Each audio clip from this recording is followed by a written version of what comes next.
All right. My name is Rich Schmidt. I'm here with Beau Carufel. We're at the Laurelhurst Park in Portland. It's March 16th, 2021. Beau, thanks so much for joining us today. Thank you. First question for you, most important one to get started. Why wine? In a way, I didn't have much of a choice, in a good sense. My dad was a distributor. Before that, he worked in France, in Paris, in New York City for wine stores, and then moved out to California in the mid-'80s, started his own distributorship. So I literally grew up in the business with winemakers crashing on the couch. He sold a lot of California wine, but then also Italian, Spanish, French, and wine was an integral part of the life that we had with food and at the table. My mom was very into cooking. I was super lucky. She took classes at Cordon Bleu at Culinary Institute of America, and so food and wine were a part of the life that I knew. I didn't know anything else, and so I found my way to wine through that, mainly. And then college job at a wine store, where a lot of us got started, I think. So. Did you ever consider doing anything else? I did. I actually went to school to be an airline pilot. That was right when September 11th happened, and I was in flight school in Arizona on that day, and realized very quickly that not only had the world changed, but in my micro view of the world, airline travel had changed. And when all of the pilots were being furloughed, there were no jobs available, really. So I was looking at coming out of flight school at Embry-Riddle with something like $200,000 in debt, and working as a flight instructor for a few years, making $15,000 to $20,000 a year. And I realized that was realistically unsustainable, and so I left after a year, got my private pilot's license, but left after a year, went back to San Diego, did junior college for a couple of years, and then ended up going to San Diego State to be a business major. And I had dreams, notions of being perhaps working for the government, Treasury Department or CIA, or businessman. Majored in finance, minored in economics, and that obviously got waylaid by the wine business, which sucked me in when I was 19, working at a little wine store in Del Mar, California. So kind of a big culture shock, I would imagine, going from Embry-Riddle to San Diego State, from flight school to business school. Tell me about that kind of transition. 2,000 person flight school, where it's living, breathing, everything is aviation, and the classes are oriented around aviation. The engineering classes, the meteorology classes, the physics classes, math, everything is oriented around turning people into pilots and airline pilots. And going back home to San Diego, where I grew up, I'd already lived there 20 years, going to a huge state school with 40,000 kids and majors across the board was a huge shock, and it was exciting. It was a little different for me because I was already through some of college, and B, a little older, and I guess C, I had a job. So the campus life I never fully integrated into. I had a job, I had friends. Outside of all of that, I had an apartment. I didn't really feel the need to join Greek life. I didn't feel the need to join a lot of the organizations that are available on campus. Only later did I realize that they do have a wine club and a champagne club. And so I missed the boat on that one. But I was working at a wine store, and so I got my exposure that way. So let's talk about that first wine job. You mentioned kind of growing up in wine and not really knowing any different than wine and food. What was there anything for you when you got into a wine career that was outside of your family, kind of outside of sort of the family you've grown up with? Was there anything different about it? What was it about wine at that point that grabbed you? It was the transition from wine as a beverage at the table with food, or as a way to facilitate conversations, into wine almost as a commodity to be bought and sold. And that transition affected me then, and I think has continued to affect me throughout my career, because I was entirely unaware of the market for wine, because I didn't see it as something to be sold except in an abstract concept where my dad would sell it, and so he'd work all day selling wine to restaurants and wine bars and grocery stores and Costco, and I would meet the winemakers, but the functional transaction never was in my head until I worked at a store and had to sell wine. That was the point of the store, was wine and cigars, and it was in Del Mar, California, a fairly wealthy area of San Diego. So once that set in, it started to reshape my view of wine in its entirety, really. And how you evaluate wine, what you think of wine, how you even look at a label, a bottle, anything like that was changing. So, tell me about your wine education at this point. How did you learn about the regions of the world and the varietals and all of that? What was your education process? That was very informal, which ended up setting a tone for the rest of my career. It was tasting a lot with the reps coming in, and as I noted, I was 19, 20 years old, so I was not legally able to drink and taste, but part of what I benefited from was people knew my dad because he had been working for so long in San Diego as a rep, and he had a good reputation, he owned his own business. There was still that underlying sense of, yeah, we want to taste with you. So starting the formal tasting of wines that you then evaluate whether or not you want to buy and sell was the educational component. And because of that, reading tasting notes, Wine Spectator, Wine Enthusiast, reading those articles about regions was the education I was getting at the time. I wasn't taking any sommelier classes or WSET classes or anything like that. So you learned wine from a different perspective than many people in terms of selling it first. So tell me about that. What did you start to learn about what sells a wine and how you sell a wine? I learned that the more I thought I realized about consumer behavior, the less I actually knew.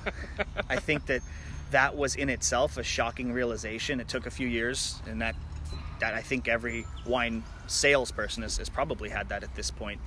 I think that when it came down to trying to convince someone to buy a bottle of wine, what I really took home was just how fragmented the population of wine buyers is. And what that to me meant was people are looking for different things, and so many people are looking for so many different things that when you approach one person, that approach may not work for the next and the next, but it maybe will work for the 20th person. And I think that helped me get a sense of agility in the sales approach. And also, I hope it taught me to be a better listener to the consumer and the customer and what they wanted, instead of just trying to pigeonhole them into one specific wine that needed to be sold. And that was a very retail-centric perspective as well. I wasn't a rep at that point. I wasn't having a hot sheet to sell. It was straight up, they came to us at the store. So, did you find trends for what the number one thing people were looking for was? Was it label? Was it price? Was it varietal? Was it region? Was there something that was kind of a consistent factor?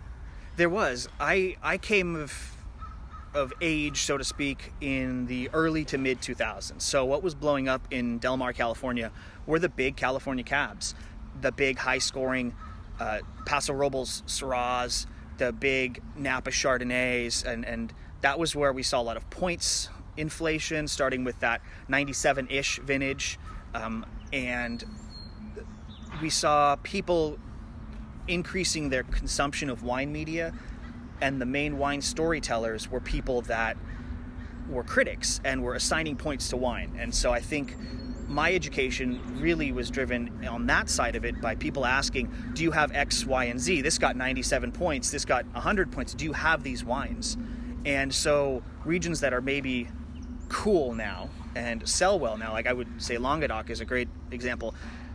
The reps selling them couldn't move those wines, but I could sell Silver Oak and Caymus and those really well-known historical California wines extremely easily without any trouble. Like the allocations were gone. So seeing that and also seeing how much money people were willing to spend on wine, that was jarring. It wasn't because, again, I'd never really had to buy wine.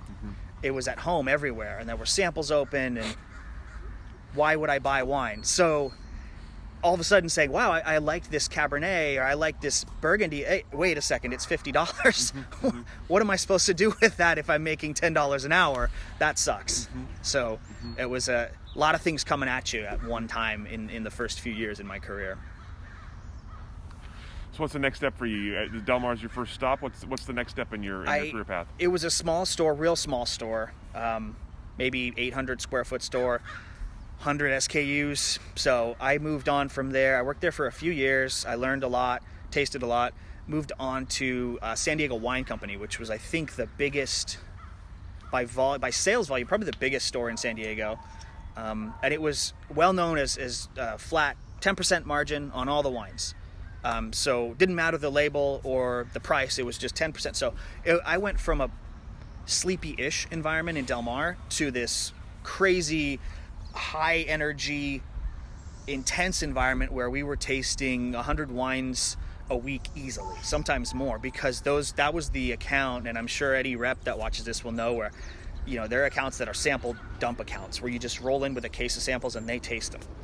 And that's what would happen. The reps would drop off samples and we would just stack. So I tasted thousands of wines when I worked there, and that was that leap in how to taste, what to taste, even the order of how to taste wines and what to look for in wines. And again, that was a different consumer than Del Mar. So those were people that were more driven by value and knew they were getting a good deal, but still wanted to buy good wine. Mm-hmm. So I learned how to taste for that. Good value, but good quality, versus high scoring or weird, geeky Del Mar market. This was just stuff flies out the door. Case stacks, pallet stacks, and people buying by the case. So that was an extremely valuable experience. And I think I only worked there for 7 or 8 months, roughly, and then ended up moving over to Trader Joe's to work in the wine department at a store there, which was, that was a whole nother experience, another piece of the pie of what wine consumers are looking for. Sure. And selling wine really at a grocery store. Sure. So I'll come back to that in a second, but I'm curious about at San Diego Wine Company, you mentioned kind of taking a leap forward in your own personal palate, your own personal tasting ability. What were you identifying? And are you tasting that much wine and looking for that blend of value and quality? What were you tasting for? What were the kind of the consistent points? At that point, I thought, and I still think, I was looking for balance, and I was looking, because I was tasting so many different wines, I was looking for things that excited my palate. And that was kind of the first step, and then I would go back and look at the price. We tried to taste everything semi-blind, where we saw the label, we didn't really know the price. And so we knew what varietals we were tasting, and we knew the blends, but I was tasting for myself to taste, just to get more experience, and to break out of California a little bit too. So Australia, New Zealand, France, Spain, Italy, Argentina. So that was so much more being sold that I got to start to hone in on regions too. Mm-hmm. So I started getting real interested in Champagne. I started getting real interested in Burgundy, Rioja, and a little bit of New Zealand Red. So those were regions I started to really find fascinating, and so I would be interested in tasting those. Mm-hmm. And became sort of a de facto guy for like the New Zealand wines and some of the champagnes, which was fun. As a 23-year-old kid tasting these wines and having people come to you and want to know why, this Billicart Semon Rosé is it better than the last vintage or last release that was, and I could say, yeah, I think it is, or no, it's not. So that having to stratify wine in my own head and start to build, instead of an ad hoc memory system, build a system of saying, yeah, you did taste this, so remember that you tasted this. Mm-hmm. That started to more fully mature my approach to wine, I think. It's pretty heady power to have at that age, I imagine. Yeah, oh yeah, absolutely. It did. It as any 20-something, it went, I think, to my head in a lot of ways. Especially, you taste wines and then you find out that they got a big score in one of the magazines, and you start to believe your own hype a little much, and you start to believe, you lose some of that humility, and you start to believe that, yeah, I've got a palate that's pretty darn good. I know some stuff, and it only takes a few more blind tastings to make it crash down to earth, but you do start to kind of feel good about wine. Mm-hmm. You don't reach the point where you understand what you don't know. Mm-hmm. And you don't reach the point, at that point for me, I hadn't understood how much bigger the world was, even outside of a busy store in San Diego that sold hundreds of $1,000s a month. I didn't understand there was still more and more and more beyond that. So, was Oregon wine on your radar at all at this point? Absolutely, yeah. Some of the first Oregon wines that I tasted, Willackenzie, Brooks, actually met Jimmy at, I believe it was an Oregon portfolio tasting in San Diego with this guy Dan Berquist Wine Marketing. Down there. I don't know if he's still around, but he was bringing in some cool stuff. He was bringing in Penarash, Willackenzie, Domaine Serene, and maybe not him entirely, but there were Oregon Pinots coming into San Diego, and that was cool because it was a region that wasn't talked about, because the wines here are wines a little more of nuance, in my opinion, and especially they were 15 years ago. And because of that, they weren't these big, dense California Pinots. They had some structure and they had acid, and the winemakers weren't afraid to talk about that. And so when you taste those, after tasting through a bunch of Anderson Valley, Pinot Noir, you start to say, wow, wait a second, these are different. These kind of remind me of Burgundy. And so tasting whenever Dan Berquist would come around, he always had cool wines.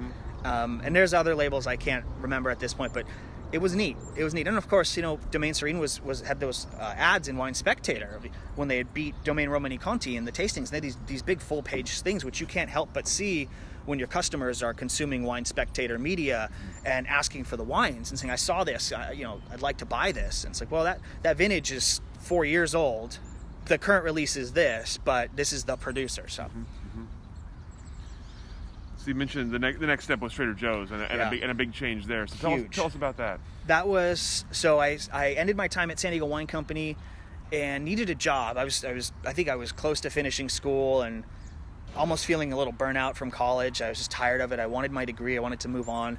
I didn't think about wine very much in terms of where do I want to go with this. I just thought I needed a job, a good paying job. Trader Joe's was a great company to work for. And so at the La Jolla store, I got the job, and each crew member was doing everything. You'd do everything, but you'd sometimes have specialties. And since I had such a wine background, I started helping more in the wine section. I would write the wine order for the store, and so you had about 900 options to choose from in the order guide that you could order for your store. And there were mandatory things like the $2 chuck. Everybody had to buy $2 chuck. Every store had to carry that wine, and other mandatory wines to carry. But then there was some freedom, and there was some freedom in how to merchandise it and how to sell it and how to design the shelf talkers and things like that. So that was, again, a step up, but also a realization that instead of working at a place where people only come to buy wine, they were buying everything else but wine. So they weren't there to see me in the wine section. It was incidental to their purchase or as an afterthought, or even, I like wine, I'll see what they have, but I don't really care. Whereas you made a choice to go to San Diego Wine Company. You made a choice to go to Fumar Wine and Cigars. So that's a different kind of selling. It's harder. It's less captive audience, that's for sure, when there's dry roasted almonds on that shelf and then you're trying to sell California Cab on the next shelf. So that was definitely another turning point for me. So, what did you notice there as you're dealing with like you said, a non-captive audience? What did you notice? Was it mostly people buying by price at that point, or were there people that still came in looking for specific things? It was a lot of different elements. There were a lot of people that had the perception, I won't say if it's right or wrong, it's not my place, but the perception that Trader Joe's was a place to get good quality wines at good prices. And I think there was a lot of stuff that fit that bill for them. There was also people that would just grab a bottle of wine because it was wine, and it was the aspirational side, right? It was the aspirational side, the ceremony and the aspiration of pulling a cork out of a glass bottle and serving it with your friends. And it was right by UCSD campus. So it was a mix of families, elderly people, because there were some really nice retirement communities there, and then UCSD students. And so the mix of people was, again, levering up my diversity quotient in the wine population. And that was surprising. It was realizing that people buy wine for all different reasons. You have to connect with them one-on-one. It may take a minute, it may take a second, it may take 2 minutes. You may not get them to buy that $20, $30, $50 wine, but they may walk out of there with a $10 wine and then come back the next week and say, I really like this. What else do you have? So more relationship driven, which is part of the ethos of Trader Joe's. I think we all can agree that the employees are friendly. The store is set up to get you to buy stuff. And certainly the wine section was no, different than any of that. So. Interesting. So now you've had the full run of wine sales experience. What happens next? Well, I'd had everything to that point. I think, well, not everything, but a lot, right? A lot of things about sales on a retail side. I'd never done wholesale work. I'd never worked for a winery. And I was working for Trader Joe's, and I knew I wanted to leave San Diego. I loved growing up there, but it was time to change, scenery change. And that's when I'd visited Oregon. I had a couple of really good friends up here who I had met at a wine bloggers conference, and I was writing a wine blog at the time and just writing about wines that I tasted that I liked. And the networking that came with that led me to a couple guys up here who do a video blog. It's called Wine is Serious Business. They've been doing it for a long time. Great guys. I think a lot of people in the industry know them. And I was lucky to become friends with them. And so, obligatory shout out to Dan and Chaz, but they met me at the Wine Bloggers Conference in Walla Walla in 2010. And I was lucky enough to get a scholarship for that. For some reason, people liked my funny tasting notes about wine. And I met them there, and they brought some Oregon wines. 2008 Evesham Wood Chardonnay. And that was the wine that changed my perception of Oregon wine from, these are really cool wines, they're nice, I like them, I enjoy them, to the aha moment of, okay, so Oregon is perfectly capable of crafting wines that compete with white Burgundy, with the best. And I think that was, I hadn't really known that. Or if I had, I hadn't quite believed it. Mm-hmm. And so then I came and visited up here again, and we went and tasted all through the valley with them. They organized this tour. It was like 6 of us. We went and tasted like 100 wines in a day. And I think I was one of the only people spitting, because I did have the professional approach still to spit, and that was awesome. We went to like Elk Cove, Laurel Ridge, Seven of Hearts, and a bunch of others, right, to taste and go through wines. And it was part just, let's see if we can get to 100 wines. We went to a White Rose and tasted there. That was super cool. And so that was a crash course in Oregon Pinot. And so that was the 2008, 7, 8, and 9 vintages were really what was being poured, if I remember right. Or maybe the 2007 and 8 vintages, the 9 vintages. But that was a crash course in Oregon that I'd never had before. It was kind of a one-day, 8-hour masterclass in tasting as many Oregon Pinot bottlings, but also Pinot Gris, Chardonnay, and the occasional Riesling.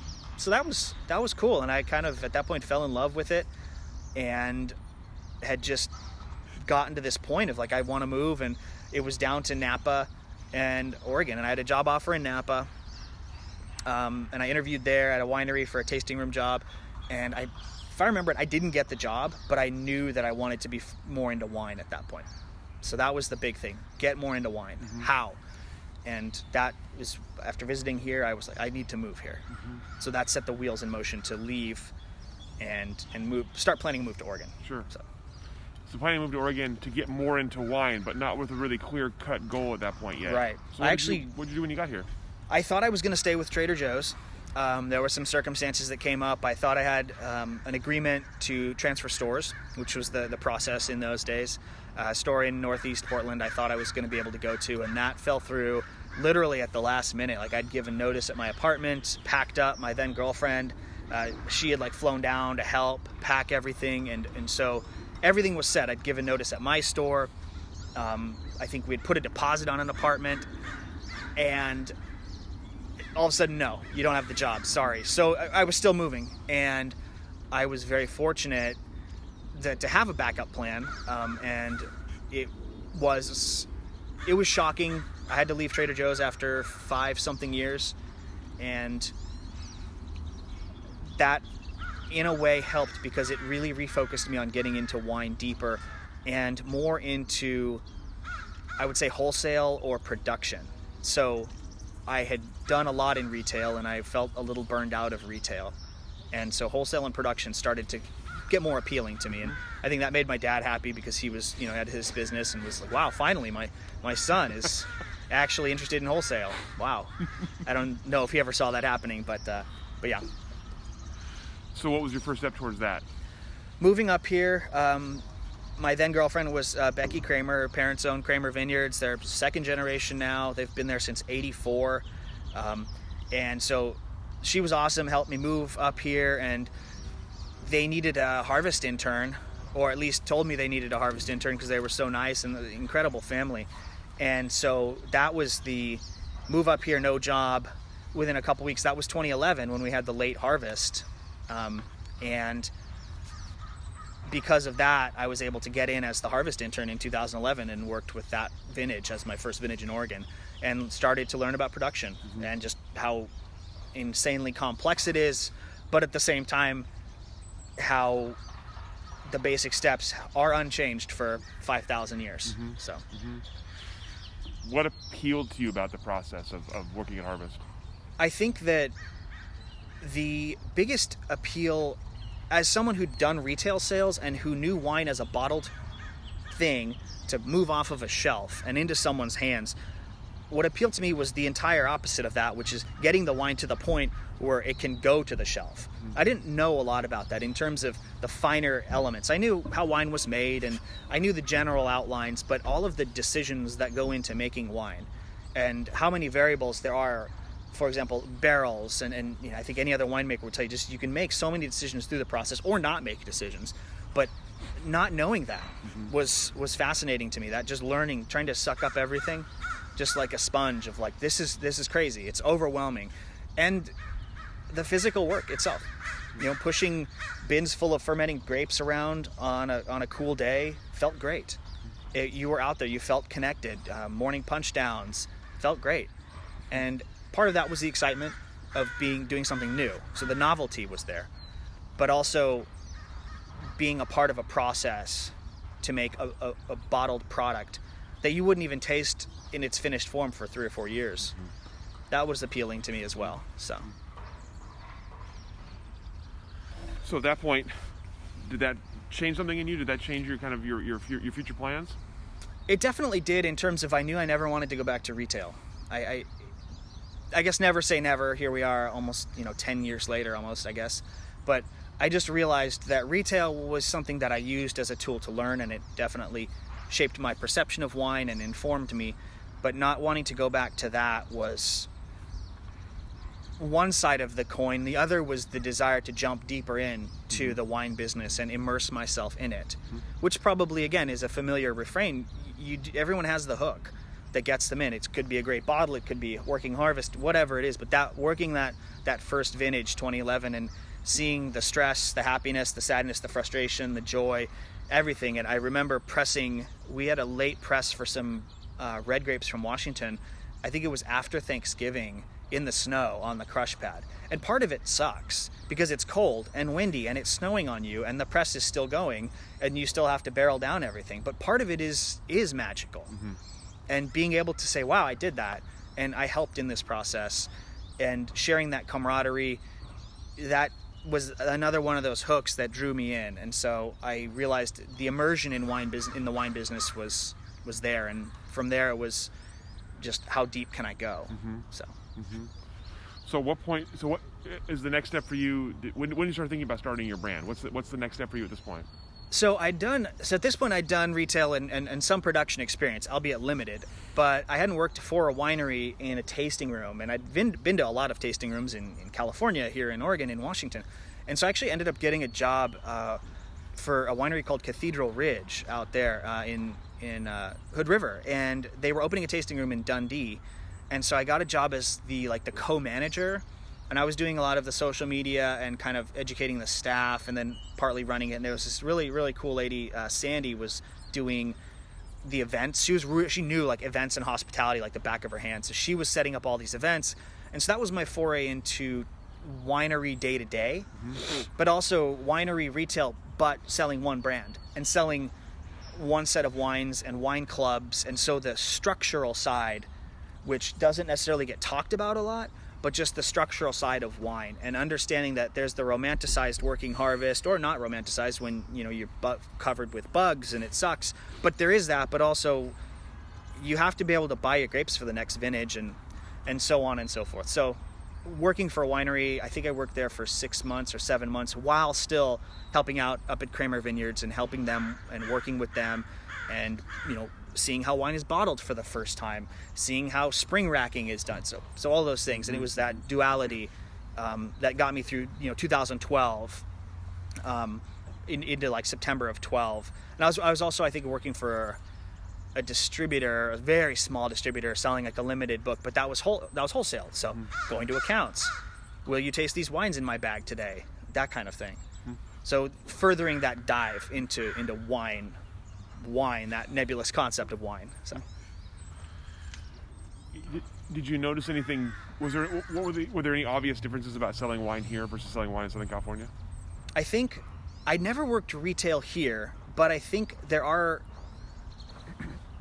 I think that the people here, consumers, I feel are, when I was selling them wine, a little more educated. And because here we're so close to the valley, and we're so close to Hood River and even Southern Oregon, but there is an education level and an expectation level among consumers here to get Oregon wine. There's a loyalty to the valley and to local Northwest producers. And working and living in San Diego, the closest wine region is Temecula, but it doesn't have maybe like the most serious reputation. It's got a different reputation, and it doesn't, I think in wine circles, it maybe isn't taken as seriously, and I don't know whether that's fair or not. That's clearly not my place to talk about. But from there, the romanticized Napa, Sonoma, and Central Coast of Paso Robles and Solvang, you're a bit removed. Whereas here, people can drive out on a day trip and go to 3 wineries and taste, and have a meal and go to a pickup party. So there's a more informed consumer. Maybe there's a little bit more of a passionate consumer in a general sense. And I that was a really big difference for me, when people would name check you and they would know their stuff and say, I didn't like these 2 vintages of this producer, but I liked this one, and they could talk about it. Versus the just general excitement in California, and we'll stick to talking about Oregon wines. Wow, a new release is here. Cool. I don't care. I just want to get it because I love Oregon wine. So that was neat to see, though. I really enjoyed the passion and how excited people would get for their local wines. So what happens next? So that was, I guess, going through into the fall of 2012. I had I think it was Trudy Kramer had suggested, like, why don't you buy some grapes, just a small bit, right, like a ton or 2, and just see what's going to happen.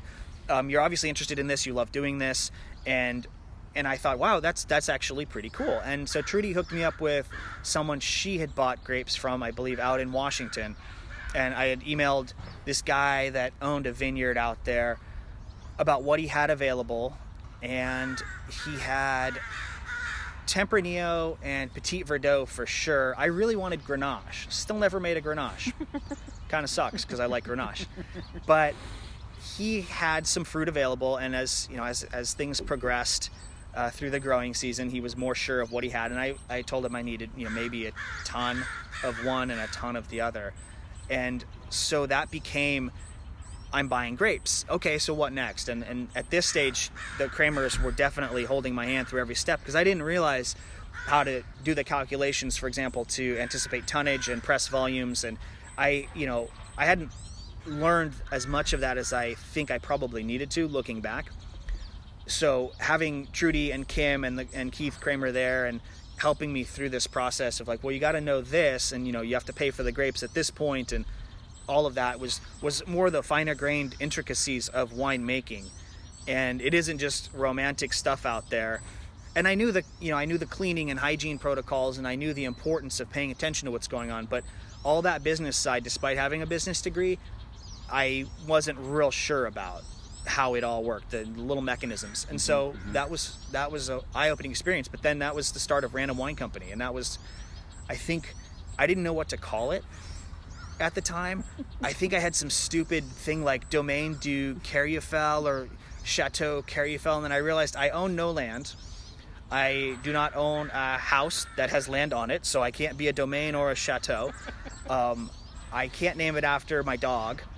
I didn't have a dog.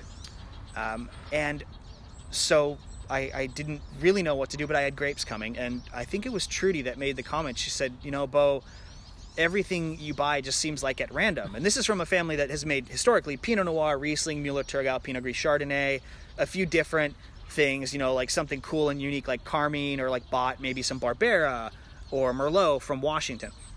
And she made a comment, something about random, and it just stuck. Random Wine. She's like, you're a random wine company or something like that. And at that point, I threw up my hands. I don't know what better name to pick than Random Wine Company. And so that was, I think the grapes were on the crush pad at this point. So talk about late to the game in picking a name. That's where it started. And it was 0.83 tons of Petit Verdot and something like 1.2 tons of Tempranillo. So very, very small amount. 3 or 4 barrels total. But that was the start. That was where everything kind of began, and I had to make decisions and still pepper the Kramers with tons of questions. And how do I do this? Why do I do this? What happens if I do this or that whole thing? But that was where it started. I think it was October of 12. Take me through that first vintage. Obviously, it's your first kind of baby vintage, and I assume you paid it a lot of attention. So tell me about that, about the decisions and the process.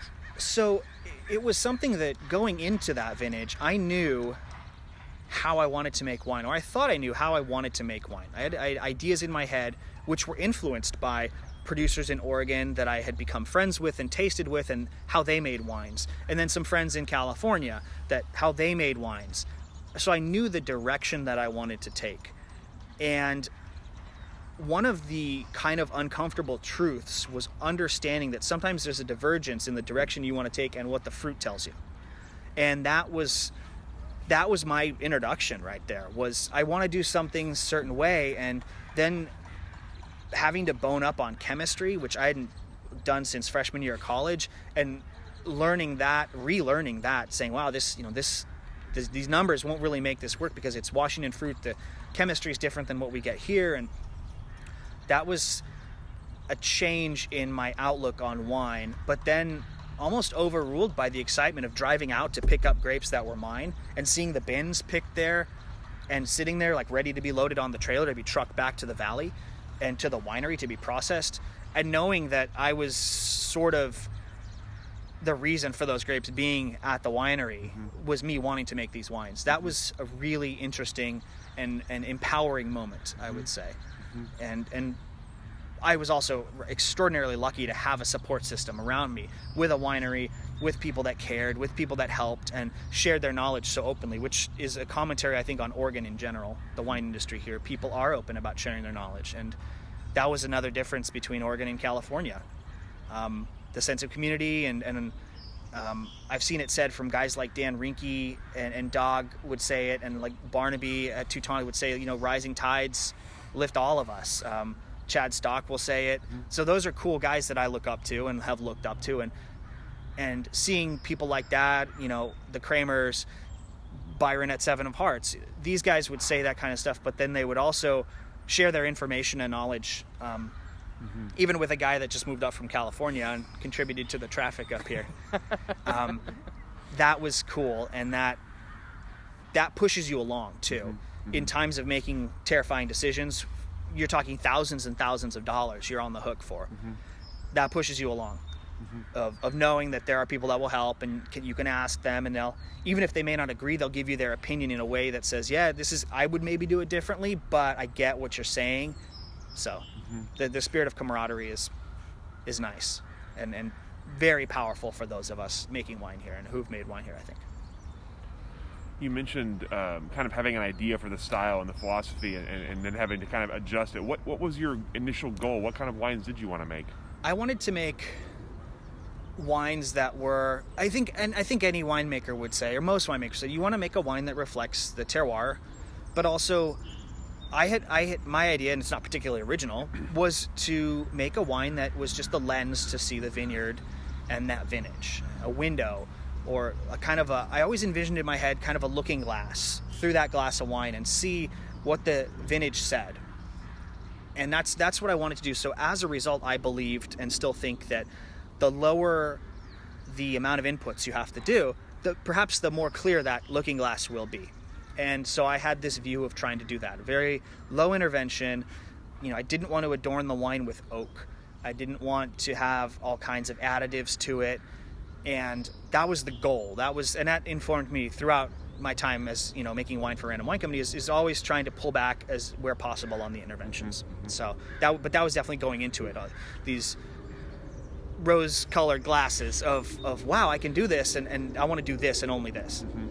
And the inflexibility idea was kind of shattered when you start seeing grape panels and understanding pHs and how they relate to microbial stability in wine. And so it was a bit shocking, but I was lucky to be walked through it by the Kramers, especially, who were there on site. And like, we get what you're trying to do, and we get why you're trying to do it, but you have to take into consideration that this wine has to be good. And it is something that we talked about. We had a conversation up at the winery, and this has stayed with me forever, is that people choose to give you their money for your wine. And you need to be honored by that. They worked at their jobs to earn money, and instead of doing something else, they're giving it to you for wine. And to me, that meant it was my responsibility. Even if I had a philosophy of low intervention, it was still my responsibility to give them the best wine I could give them. And if that meant maybe having to add a yeast at some point to prevent it from turning to vinegar, maybe that's what I had to do, because it was their money, it wasn't my money. And to always be honored when you made a sale. So, and I think stems directly from seeing small producers in Oregon, where people work hard and they go out and they spend their money at the local wineries, and the producers are really thrilled. They're really happy to get that sale, but not just the sale, they're happy because there's that trust and the relationship of, I trust you to give me something good. So tell me about how the first vintage turned out, and about finally selling a product that was your own.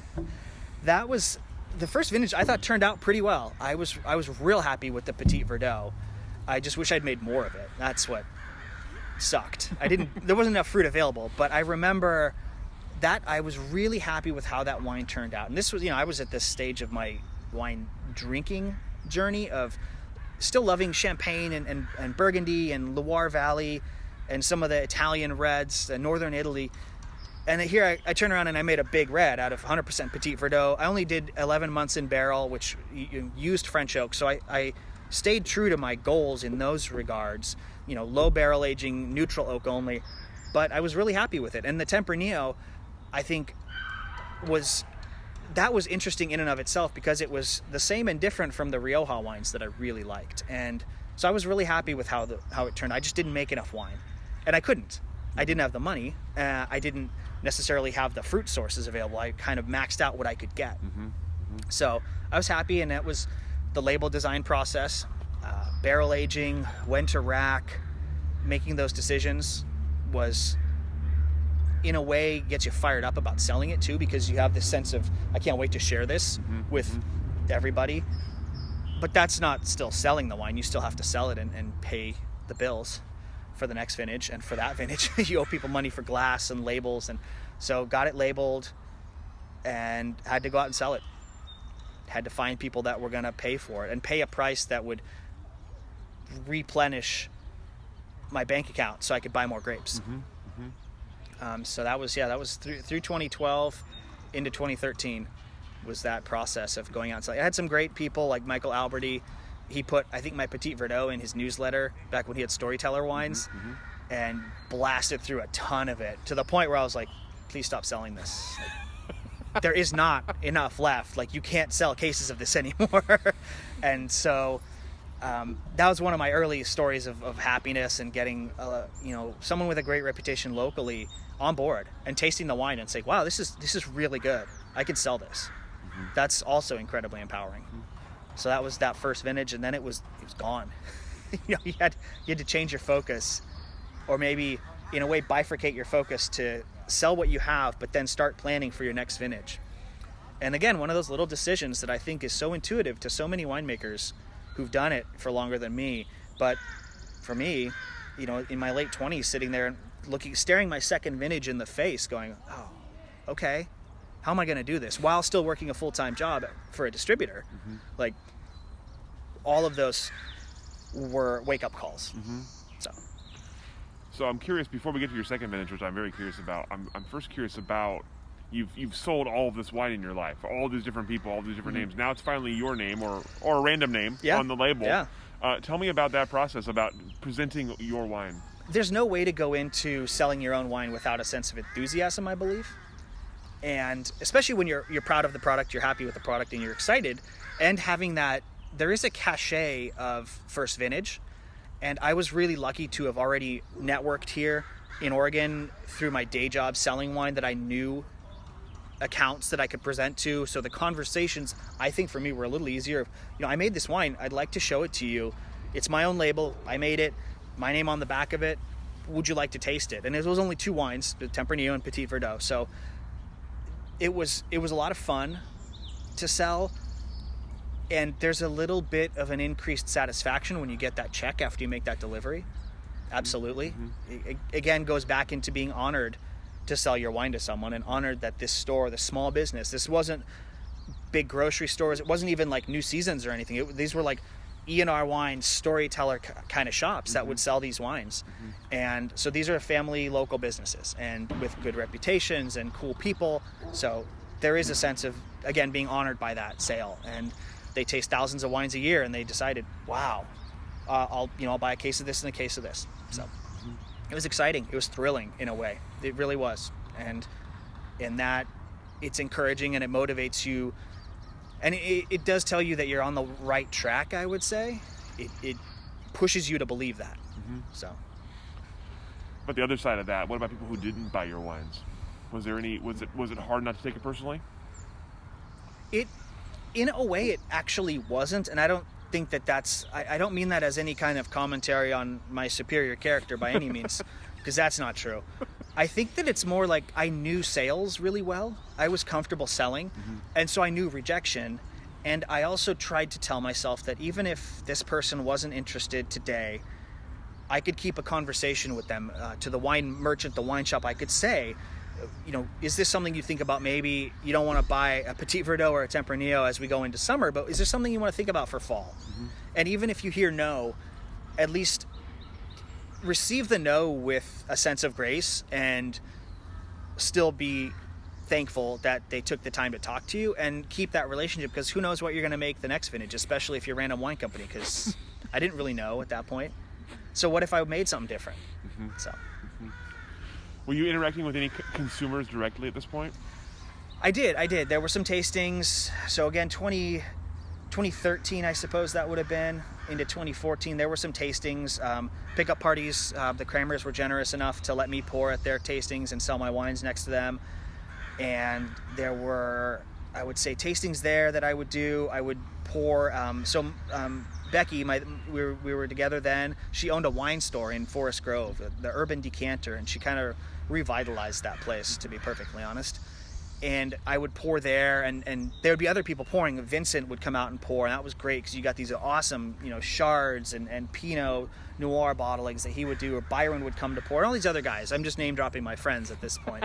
But these guys would come and pour these really cool wines. Ewald would come and pour there, these awesome German Rieslings. And so with them, I would ask them, where do you pour? Or like, what events do you have? Where do you pour? So I would just pour locally. Again, I had a newsletter kind of going at that point as well, because I'd been writing a blog. So I used the blog to lever that into, if you're interested about my wines, sign up. If you're not, no big deal. It's fine. But if you are interested, so I had a newsletter, kind of a burgeoning little like mailing list news. I would send out updates and send out offers to sell wine. I sold a fair bit through that as well, which was everybody's dream. Every winemaker's dream is direct to consumer. Let's be honest. Like, you want to sell that stuff as at the price that you want. But yeah, I would say that I was getting some exposure slowly, which is, I think, the natural progression. We weren't necessarily in Oregon at the stage where things blow up real quick. Maybe we're at that now in 2021, or starting to see that, where a producer will just blow up. But I don't think in 2014 we necessarily were yet.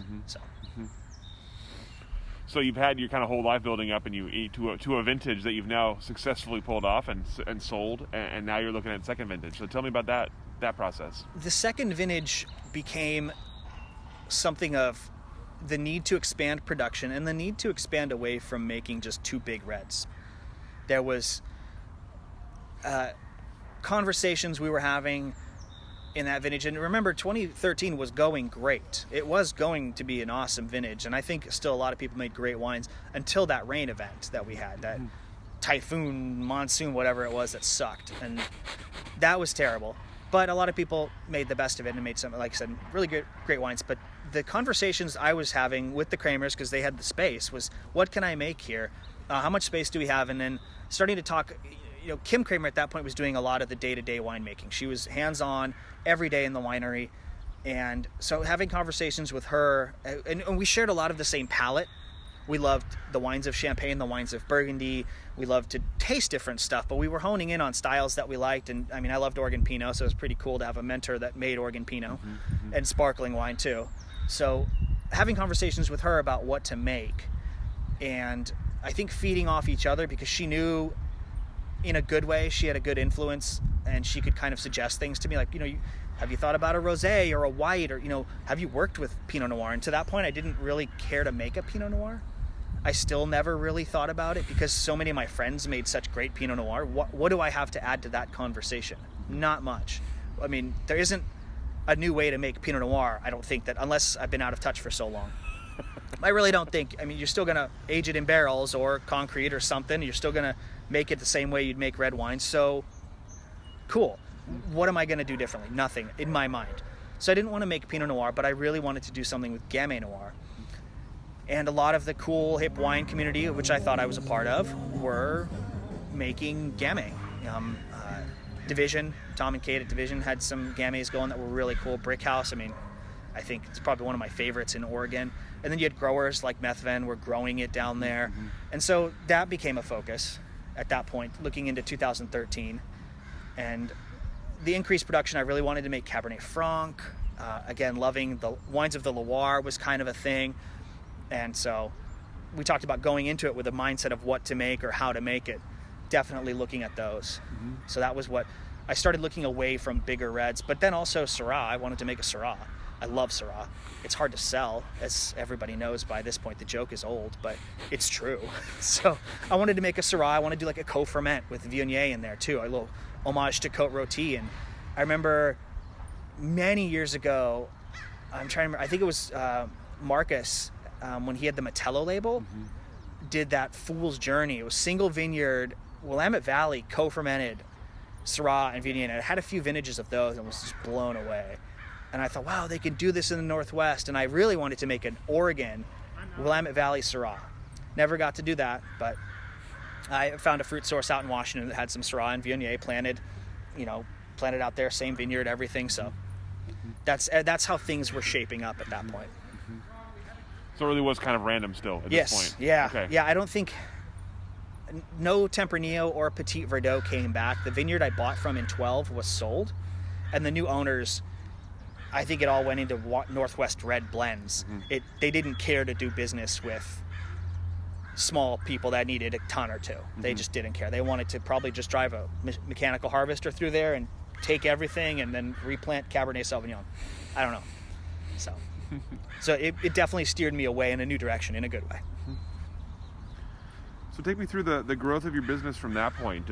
Did you have at that point, were you starting to come up with goals for production size, for your own space? Was any of that starting to take shape? The production size, I thought for a while I felt comfortable at 500 cases max, because I was working a full-time distribution job and there was always a little bit of friction there, and selling other wines too at the same time. So that felt manageable, working full-time and still doing 500 cases. The Kramers were awesome. They had space. They had plenty of space. John Jennison from Thistle was making his wines there, and so there was space to make wine. And so I wasn't worried about that at that point. I'd written a business plan that said, I believe it was around 3,200 cases would create that financial cycle to keep things self-sustaining. And I'd written that business plan by myself, so it's probably pretty bad at that point. A few years out of college and out of business school, so I don't know how accurate it was, but it was predicated on certain increases in sales per year and increases in product offering and growing business, getting a distributor to go out of state as well. So I was pretty comfortable growing production, doubling it that year. I was out of Petit Verdot, I think, by then, out of Tempranillo by then, and knew that I had to make more wine than the year before. And knew that if I was going to be Random Wine Company, I needed to make something different. So that was the segue to 2013, and like still more of those little elements of the business side falling into place.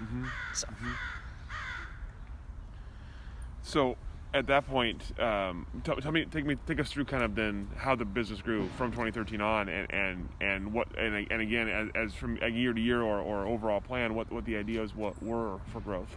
The idea was first and foremost to expand the product offerings, make more wine, yeah, great, but also expand and keep it low production, and never make more than maybe like 4 or 5 barrels per. I didn't want to make only Syrah, right, for example, or only Petit Verdot and make 6 barrels of that and have to sell 150 cases. That didn't appeal to me. So instead, I thought I'll increase by filling some product lines and make a white or something, or a rosé or a white, make a lighter red, still make a more fuller bodied red. And so for me, that meant, more offerings. So that should translate into more sales, and it should get people to be excited, but it should also hopefully keep Random Wine Company in the conversation about wine in Oregon and keep my relevance, living and working in Forest Grove, Portland, the Portland Metro, keep my name in the conversation there. I'm like, oh yeah, do you know what's going on? What Beau's making new wines this year, right? So the growth of that was cool and great to see, and cash flow, wines were selling pretty well. I think I got some restaurant placements that were helping too, which was really nice to see your wine on like someone's table. It was like, wow, this is pretty cool. And so that was the growth of the business. It was very growth oriented. I was selling my own wines, still working full time for a distributor, but trying to leverage that network to sell my own wines, and sending out the newsletter, very active on Instagram and Facebook and Twitter, and participating in the wine conversation too, in that way to stay relevant. But also part of it was just enjoyment too. Talking about wine with people in Oregon was fun, is fun. So you mentioned the Portland metro area wine scene, which of course was growing at the time. It is still growing significantly. Tell me about being part of that and what you were seeing in kind of your peers at the time, and maybe was there something they were doing that you were aspiring to? I think what I was seeing at the time was a lot of growth. There was a lot of fruit available, and a lot of people were coming from similar backgrounds to me, from a retail background and or a background of something almost entirely different, and starting their own labels. I think right around that time, Corey from Jackalope was getting started, and so, I think in the early 2010s, you had, Helioterra. Anne was getting started after working at Apolloni for a while, and I know that Brienne was getting her label started at Day Wine. So you had these newer labels which captured a lot of attention in a good way, and then you still had these, I say the word reliable, but it's not intended as a pejorative. It's more like you knew you were getting great wine from White Rose and Druin and Brooks and, Willa Kenzie, all these, the Kramers, the Campbells at Elk Cove. You knew you were getting consistently excellent wines from them. And I think as a consumer, it was probably really exciting. For me, I saw it as there's finite shelf space, so it adds a level of stress. And that's partly why I never went into Pinot Noir so hard. When I was working my day job and calling on grocery stores, I would look at the Pinot Noir shelves, see how many bottlings there were, and it blew me away, how many. And I loved that diversity of choice, but I didn't want to be part of the buying decision for that. I wanted to be on a different shelf, or I wanted to be on a different section of the restaurant wine list. And that stayed with me through all the vintages, and was kind of stayed with me from the beginning of Random Wine Company. So that was the sales, was how to differentiate yourself, making bigger reds, but still making them as a young winemaker who definitely has opinionated ideas of what to make and how to make it. Which, the Portland wine market feeds your ego in that way. It really does. You get some successes and it feeds your ego, and you, I think, start to believe the hype, which can be good. It's a powerful motivator as well. But it also, it taught me to listen to the old guard as well. And old guard is an honorific that I think we should be respectful of. And they make wines differently maybe, but that doesn't mean bad. And they laid the groundwork. Without them, we wouldn't be here. So that was the evolution of, I think for me, kind of opening my eyes up to that at that point. And through 2014, 2015-ish. So at some point, I know you're going to get out of the industry here before the story ends here. So tell me about the build up to that point, and then the kind of the decision to leave. So tell me about the sort of the rest of the growth and then the decision to leave. So to go through 13, I ended up making a red blend Pinot and Gamay. I made a still rosé of Gamay Noir. I made a sparkling Gamay Noir rosé, which I don't think anybody had made the traditional method to that point. I looked into it. I tried to ask, and no one really knew of one. That was for sale, I guess I should say. Maybe some home winemakers, but we never found if anyone ever made a traditional method Gamay Rosé sparkling. Now there's a bunch of them out there, so woohoo. But I was really proud of that wine. And I was also proud of the Cabernet Franc and the Syrah with Viognier. I was really proud of those wines in 2013. I thought they turned out as well as anything. And that increase in production was great. I sold more. And what happened though was I was still working full time as a distributor. And that 2013 harvest was the actual 18 to 20 hour days. And so I would work full time. Like I would get up in the morning, work full time, come home, have to change, go out to the winery, do work, come home. And, you know, even though it's Gaston and Forest Grove are close, and it was great to have the Kramers there and Becky and like supporting me, it was still, I remember at the end of it, I had like accounts that I saw only for my day job were like, what's wrong with you? Are you sick? And because I had bags under my eyes, and I said, no, just, you know, making wine, and this is really hard. And that's even with people helping. And so that was an inflection point of, is this truly sustainable? Mm-hmm. Mm-hmm. So I made those wines, the 13s, labeled, you know, getting them out there. That stupid sparkling wine took forever. It took 20-something months to come around, but it turned out great. I'm very, very proud of that wine. It was well received. I just wish I'd made more of it, as maybe you're seeing a theme here. And the tough part of that was trying to balance selling so many different things.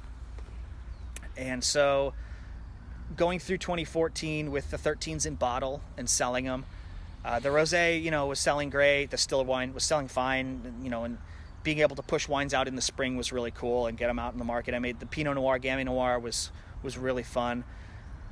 But after the harvest of 13, I did really have to stop and think, what do I want out of this? Do I really want to commit myself? And I thought I did, and I intended to.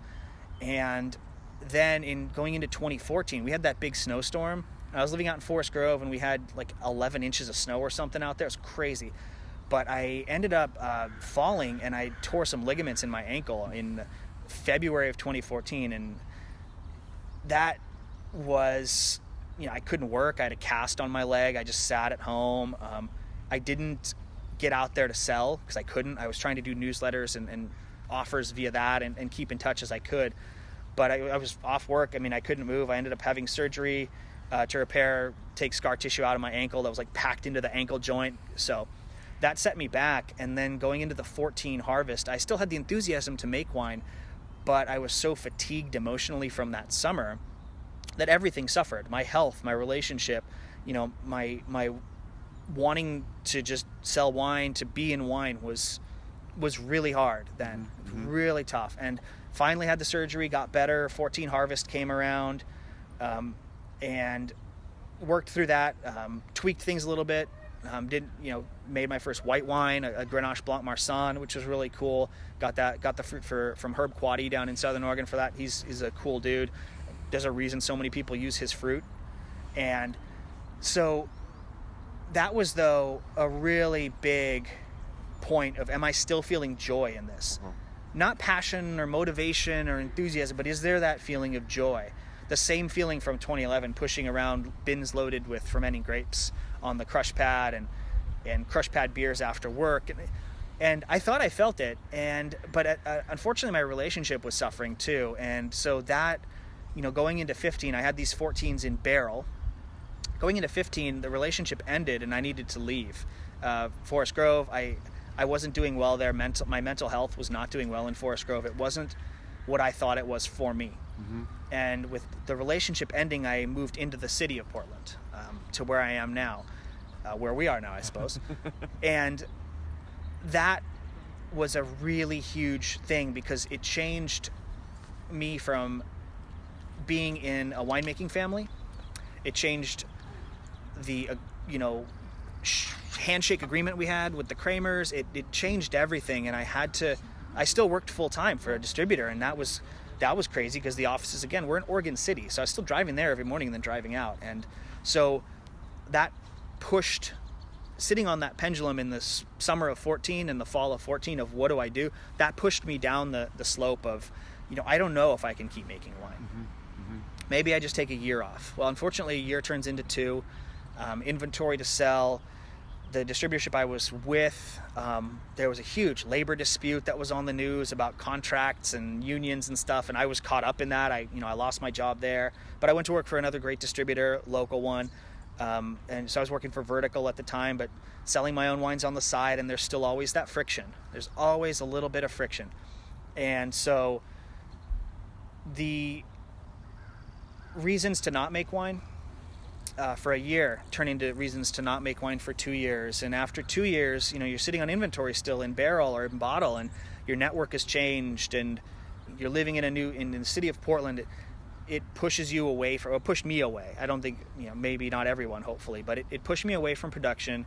Still, loved to drink it, and was part of, all my friends lived in Portland in the city area. So see them, go to these great restaurants. I remember when Sauvage was open, Jesse Skiles had that great restaurant, and we loved going there, for example, and, having little wine dinners there when Jeff Veer was doing the wine program. There was awesome stuff there. And so you knew there was cool hot spots, and that sucked me in more than making wine. Mm-hmm. And I didn't have any more of the sparkling rosé to sell, which sucked because I was so proud of that wine. That was such a great entry point for a lot of places that otherwise wouldn't talk to me. Mm-hmm. But I had other wines to sell, and it was, again, more and more crowded, and it just felt like a snowball was happening, and not quite to where it took a life of its own on, because I was fully aware of the need to keep selling wine, especially the wine I'd paid for. I'd paid to, bottle it and store it, and needed to get it out the door. And so it just became almost impossible to make wine out there in Gaston, and there wasn't really a suitable space for me here that worked with my business model. In the city. Just some places were available, but the pricing just didn't work. I would have had to really increase prices, which I didn't feel my brand was ready for, because I'd always tried to be super sensitive to pricing, which goes way back to when we were talking about retail and sensitive price points for consumers. And I'd always tried to be real aware of that and what people can spend realistically, not what I want them to spend. I didn't want to come onto market, with some super expensive wine and say, look at me. I wanted it to just get out there and say, yeah, I'm small production, but I try to keep these. I wasn't paying myself for making these wines at all. So I'm sure my business professors would yell at me for that and say I'm an idiot, but they're probably right. I didn't take my own labor into account. So my point is just that everything tipped away from that. Mm-hmm. And the snowball of not producing wine, buying grapes anymore, was accelerating. Mm-hmm. And I think that happened.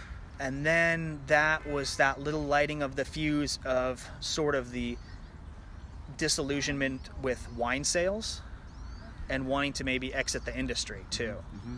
So that was a years long process. Mm-hmm. Obviously here we are in 2021, but that started in that summer of 2014, spring of 2015. Mm-hmm. It started to kind of working it for a couple distributors. Things didn't go the way I'd planned. I worked for one, just got a better opportunity, and then I was working for Lemma and having a good time, but it wasn't a company where I was going to grow. But then they ended up having to go out of business, which sucked because they were an institution in Portland sales. But so that was, I think, you're talking 2017, 2018, and I hadn't made wine, but I was still selling wine. Super lucky to get hired by Casa Bruno. I'd known Reed and Dario Oman for a while, and I'd known some of the reps there. They were all super cool. But even then, I was just finding it harder and harder to stay passionate about selling and the grind. And some people thrive on that, and I didn't think I was. Mm-hmm. Being a distributor, working as a sales rep in Portland can suck in terms of pay. I mean, that's an honest truth of the wine industry, that people who maybe haven't been in it don't see it that way, but it can be real hard to live on the salaries and the commissions in a lot of ways. And I decided I wanted to use my business degree for something. And so that was, 2018, 19, trying to plan an exit while still saying, I've got wine to sell. So how do you balance that? And that was the question I asked myself over the last 2 or 3 years. So let's talk first about what you're doing now. Mm-hmm. What are you doing with your business degree? So I work, I'm an accountant for a big healthcare company here. I've been there about a year and a half now. So I have a finance degree, so I'm an accountant doing that. It's a very set schedule. It was a huge pay raise for me, which was very surprising. I didn't really think it through, but it's a great company. They treat us really well. My end goal is to move over more towards strategic finance and work on working basically towards equity in the healthcare market and working on ways to, I guess, find money to support programs that serve underserved communities. That's kind of my end goal, and I think this company, Cambia, is a company that I can do that with. And so that's become my focus now. I've been there since November of 19, I think. So I end up leaving Casa Bruno. I miss them, but that was my kind of the last wine job I had was that. Do you feel that you're still part of the wine community here? Yes and no. I love that I still do have a lot of friends that make wine, that sell wine, that I see around and talk to via Instagram or Facebook or text and spend time with. Pretty much all of my close circle of friends aren't in the wine business. The closest they get would be my friends Dan and Chaz from their Wine is Serious business blog. And they probably edge closest into, in terms of people I see regularly and hang out with, obviously COVID aside. But I still have a lot of friends that are reps and winemakers, and I get to follow them on Instagram and see what they're doing and drink their wines. So yeah, I do feel like that, but I'm not making anything. I'm kind of selling stuff. I'm trying to sell through what I have, and that's become a big thing of how do you move inventory when you're not as much a presence. So maybe that's a business case in and of itself to write. But so yes and no, I guess, is my answer. It sucks as an answer, but parts of it, yeah, I do feel part of the community. And I can still go to wineries and talk and laugh and again, the wine industry is great. People are like, how are you doing? You left the business, this and that, but I'm not making wine. I would love to get my hands dirty, even just helping. And now I'm in a job where I can do that, where I can take the time off and help if needed. So there's two sides of that. So in our work, we haven't talked to many people in your position who have come and gone from the industry. So I'm curious, do you feel, looking back, that you made a mark on the wine scene here in a way? Maybe. I think it's weirdly too soon to tell because I didn't do anything for a long time in Oregon. I didn't establish necessarily a huge reputation as someone that made esoteric wines or different wines. I only did, I think, 12, 13, and 14. And then I did a pretty fun project with Corey from Jackalope. We did a Trousseau Rosé 2017, I think that was fun. But yeah, I would say that I think I maybe left a little mark, but I think that time will make that fade away. So, which I'm comfortable with now. I could still drink wine. And I still have friends that make great wine. And I'm lucky to have that. So you had mentioned your kind of initial impressions of Oregon wine as being from when you were in California drinking wines. Tell me about when you got here and when you started to kind of immerse yourself into the industry. What were your initial impressions of the people here and of the industry here? And did they change? Have they changed since then? I think, if anything, my impressions have gotten better. I think from my initial visit to Oregon, I realized the sense of community, and what we talked about with, the rising tide does lift everyone, and what helps get Oregon wines more on the map is good. And we are above the 800-pound gorilla of California with millions of cases a year sold, and wineries there output more than Oregon. So we've had to do something different here. And I say we because I was part of that for a while, and I think that we have. And thanks to, the Lett family, the Ponzis, Edelsheims, all of them, Harry and Wynn at doing things differently 30 years ago, the Campbells and Kramers among them. Oregon set out on a path that I think that people today are doing a good job of honoring. When Jason Lett was planting and Charles Curry, when they were planting grapes up here, people are like, oh, Pinot Noir in Oregon, that's stupid. But now I think that you've got guys that are planting Cab Franc and Merlot and Syrah and, Ribolla di Gialla in the valley. And so that has to continue for Oregon. I think we have to keep that spirit of making new cool stuff. Andrew and Andrea Beckham making these gorgeous amphora and then planting like 20 different cool grapes, like different clones of Trousseau and everything. I think that's what Oregon helped Oregon. And it's also the industry's job to keep the consumer aware of the changes that are happening and why it's exciting. You can't let people get into this Oregon Pinot Gris thing, even though we are in it, and it's fine because we make great examples of both, but keep keep the small labels coming and keep the cool blends and cool reds, whether it's Valley or maybe the Gorge even, coming out. And I think that there is support for that, which is kind of hopefully answers part of your question. Is even now there's that sense of community and support of the smaller labels coming out with cool new projects. So what do you see as you look ahead for the industry? What's it going to look like in the next decade? I think Pinot's always going to be the red for Oregon in the way of referring to Oregon. No matter what. I mean, for 10 years, I don't think it's going to change. I don't think we're all of a sudden going to be Cab or Cab Franc or Syrah. I do think that climate change is going to keep pushing people to find higher elevation sites, sites closer to the coast, to make Pinot the way that it was made a while ago. But I don't think we can make some of those Pinots that maybe David Lett made, that feel immortal. I think that we can do all we want with picking early and acid and exposure, and we may be just at a different phase of wine, which why not then highlight other cool things? And I keep thinking of what Chad is doing with his project and pushing things in a different direction, or whether it's someone like, Brooks with that. They make Pinot and it's wonderful, but they've been Riesling focused, and Barnaby, and then you've got other cool guys like Tyler with Monument, or Libertine Wines, right? These guys doing really cool stuff. Sterling at Holden, like these guys still pushing stuff out there and finding vineyards that maybe went into someone's like red blend 10 years ago, but now he's like, no, I can make like Ribolla di Gialla or Dolcetto or Nero d'Avola, whatever it is. I think there's going to be not a newfound, but a refound happiness at that spirit of adventurism. And I think that's starting in the last couple of years. I think that started, and I hope it continues in Oregon. It's really well put. I like that. Thanks. That's interesting. So obviously we've been asking people how COVID sort of changed their wine life. Yours is a little bit different than most. Whoa, that was terrifying. It's a Hitchcock movie right there. Exactly. Jeez. So we'll talk about how COVID affected your life, and if wine's part of that, that's great. But just tell us about the last year of your life. Working from home has been crazy. I think COVID has impacted me because I had glass pours for my wines ready for restaurant month. And that income is gone. And so on the Random Wine Company side, where I'm still trying to just sell what I have, that affected it hugely. And wine consumption has dropped in terms of shipping wine, I feel like, across the country.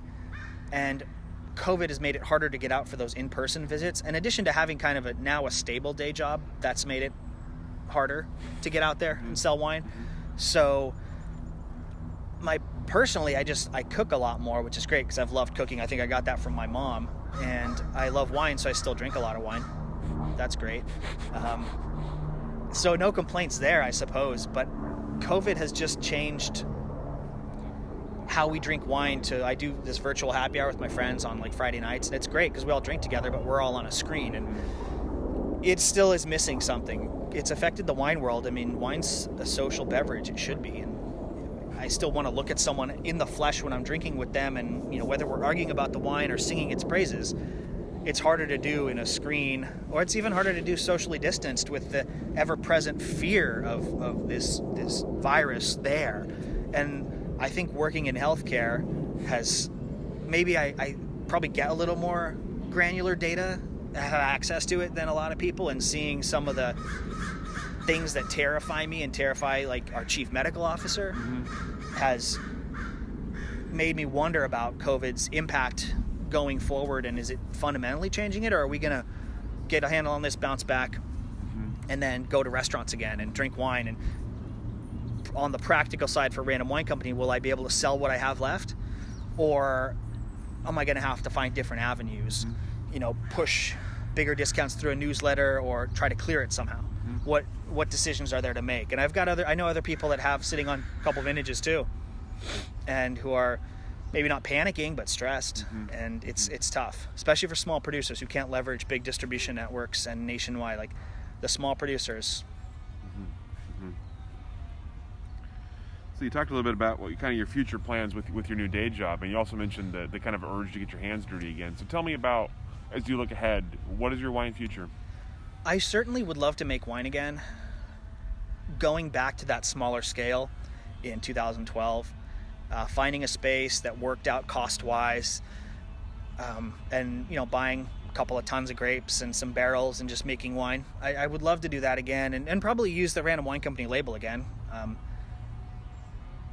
I think it's doable.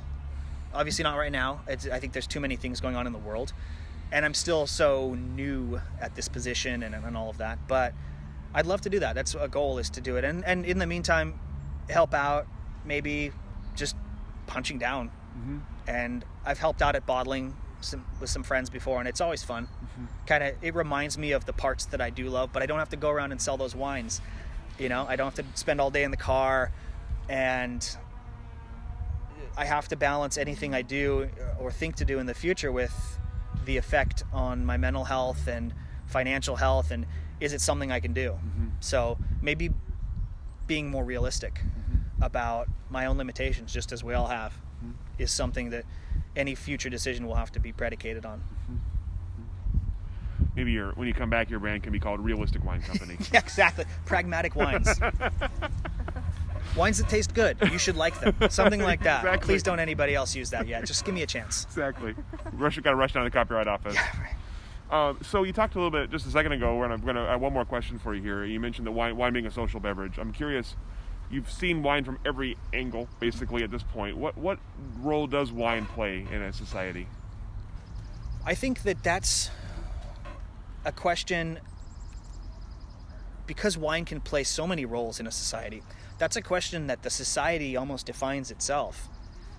And if we look to European society, wine has been an integral part of that society going back thousands and thousands of years. But if we look to cultures in Southeast Asia, wine isn't really a part until the colonial forces were there. So wine was imposed on those cultures, whereas wine has always been a part of Italian, French, all of that old world. So I think that it's incumbent on us in the wine business to be aware of that, and to, I really like the phrase decolonize wine. And so that means making it more accessible by understanding that things like vocabulary are different for different people and different cultures. And so for wine can help with that, but only if we make it help with that. Wine isn't a person. Wine is a beverage that we have that brings us together. But if you sit there and impose your will on the wine and the conversation and how it's sold and marketed, you're doing everybody a disservice. But if you're open-minded and use wine as a lever to open a door to conversations, maybe that's what wine does for a society. But it is so Euro-dominated. I mean, that's how I was raised in the wine business. That's how most of my friends were. That's where the work needs to be done, but the potential for wine is there. But I think, like we talked about realism a minute ago, being realistic about wine's role, we are the ones that impose our will on wine in that way.